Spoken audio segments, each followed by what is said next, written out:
Hello students, आप सब कैसे हो।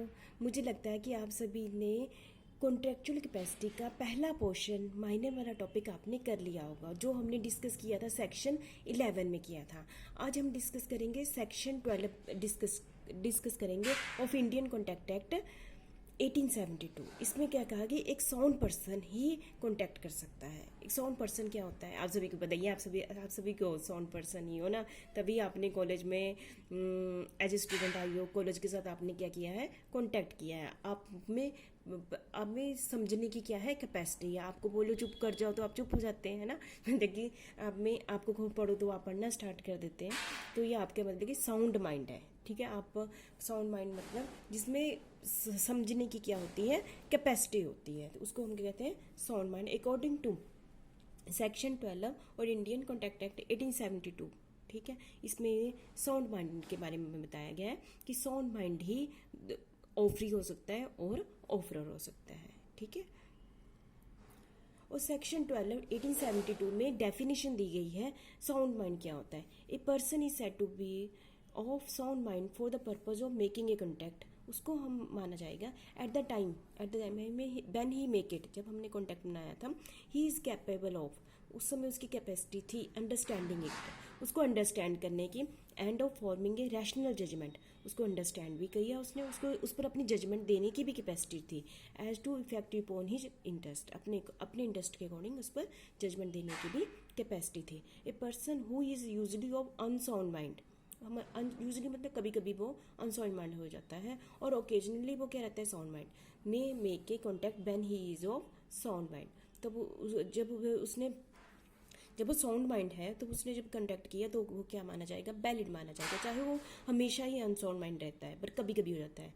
तो सेकंड पर्सन है वो यूजली साउंड माइंड होता है but occasionally of unsound mind, but may not make a contact when he is of unsound mind. इन दोनों के कहने का मतलब है जब भी वो अनसाउंड माइंड होगा तो उस समय जो कॉन्टैक्ट किया जाएगा वो कॉन्टैक्ट ही नहीं बनेगा, वो बाइड एग्रीमेंट होगा।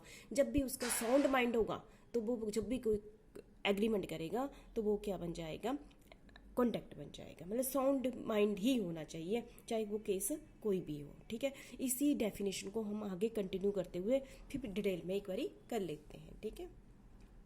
सबसे पहले है 3 मेन पॉइंट है इसमें, test of soundness of mind, मतलब कि कैसे कहेंगे कि पर्सन साउंड माइंड है, हम कहेंगे कैसे कहेंगे कि आप सारे बड़े इंटेलिजेंट हो, मतलब कि साउंड माइंड हो।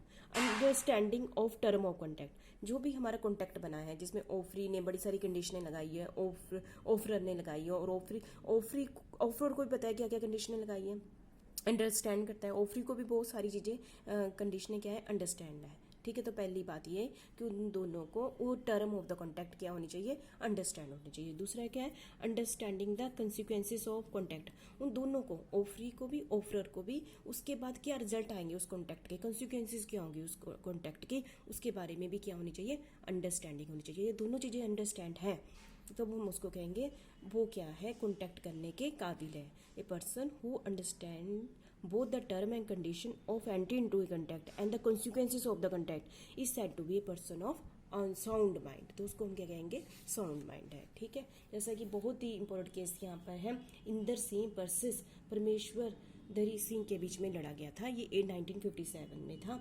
एक पर्सन थे, उसने अपनी प्रॉपर्टी 25,000 की 7,000 में बेच दी, पर लेकिन उसकी मदर ने प्रूव कर दिया वो क्या है, यूजली वो क्या रहता है जब उसने प्रॉपर्टी बेची थी वो क्या था, अनसाउंड माइंड था। उसने प्रूव कर दिया कि वो अनसाउंड माइंड है जिसने प्रॉपर्टी दी। तो इसका मतलब क्या हुआ, जो कॉन्टैक्ट उसने किया, जो प्रॉपर्टी उसने बेची 25,000 की 7,000 में, वो क्या मानी जाएगी, वॉइड मानी जाएगी। जैसे कि मैंने आपको कंसिडरेशन में कहा था, कंसिडरेशन कम हो सकता है 25,000 के साथ, ये वैलिड है कॉन्टैक्ट है, लेकिन यदि उसने प्रूव कर दिया कि वो अनसाउंड माइंड है तब ये कैंसिल हुई है। यदि वो प्रूव ना करती तो ये वैलिड मानी जानी थी, क्योंकि कंसिडरेशन कुछ भी कम भी हो सकता है, ये मैंने आपके साथ डिस्कस कर लिया हुआ है, ठीक है। और ये person usually of unsound mind मतलब हमेशा ही अनसाउंड ही रहता है, ठीक नहीं रहता, पर लेकिन बीच में कभी भी कुछ टाइम के लिए भी साउंड हो गया, उस समय कॉन्टैक्ट कर लिया तो वैलिड माना जाएगा, ठीक है। A person usually of sound mind हमेशा ठीक रहता है पर कभी कभी अनसाउंड में रहता है। जब अनसाउंड माइंड के टाइम में किया तो वो वॉइड एग्रीमेंट माना जाएगा, वो वैलिड एग्रीमेंट नहीं माना जाएगा, ठीक है। मतलब कि जब agreement with the person of unsound mind, जब अनसाउंड माइंड के साथ एग्रीमेंट किया जाता है, वो एग्रीमेंट क्या होता है, वॉइड एग्रीमेंट होता है, क्योंकि वो स्टार्टिंग से एग्रीमेंट कॉन्टैक्ट बनता ही नहीं है। हाँ, ये पर्सन है जो अनसाउंड माइंड है, अपनी नेसेसरी के लिए कर सकता है, पर उसके लिए फैमिली रिस्पॉन्सिबल होगी, है ना। तो ये है। नेक्स्ट है हमारा हम अनसाउंड माइंड में, और कहते ये हमारी बुक में दिया हुआ है कि 5 लोगों को भी, जो मैं आपके सामने 5 दिखा रही हूँ स्लाइड में, इन लोगों को भी अनसाउंड माइंड में इंक्लूड कर सकते हैं।